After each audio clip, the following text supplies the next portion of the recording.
ब्रह्म मुरारिसुरार्चितलिङ्गम्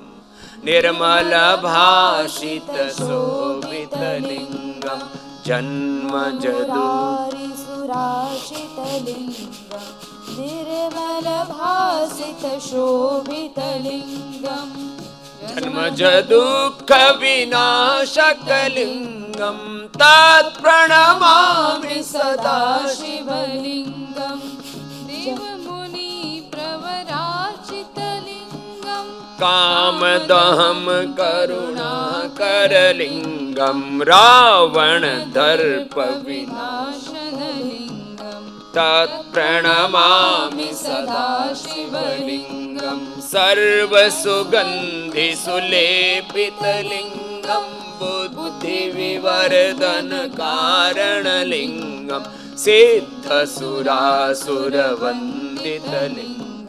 तत्प्रणमामि सदा शिवलिङ्गम् कुङ्कुमहामणिभूषितलिङ्गम् फणिपतिवेष्टितशोभितलिङ्गम् दक्षसुयज्ञविनाशनलिङ्गम् तत्प्रणमामि सदा शिवलिङ्गम् कुङ्कुमचन्दनलेपितलिङ्गम् पङ्कजहारसुशोभितलिङ्गम्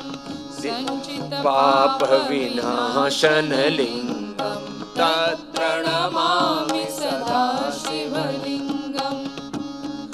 देवगणार्चितसेवितलिङ्गम् भावैर्भक्तिभिरेवचलिङ्गम् दिनकरकोटिप्रभाकरलिङ्गम् तत्प्रणमामि सदा शिवलिङ्गम्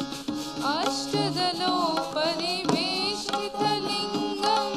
सर्वसमुद्भवकारणलिङ्गम् अष्टदरिद्रविनाशितलिङ्गम् तत्प्रणमामि सदा शिवलिङ्गम्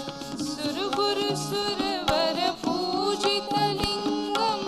सुरवनपुष्पसदार्चितलिङ्गम् परात्परं परमात्मकलिङ्गम् तत्प्रणमामि सदा शिवलिङ्गम् परात्परं परमात्मकलिङ्गम् तत्प्रणमामि सदा शिवलिङ्गम् ब्रह्ममुरारिसुरार्चितलिङ्गम् निर्मलभाषितशोभितलिङ्गम्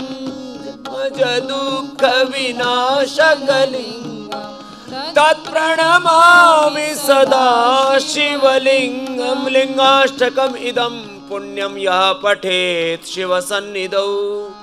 शिवलोकं समाप्नोति शिवेन सह मोदते।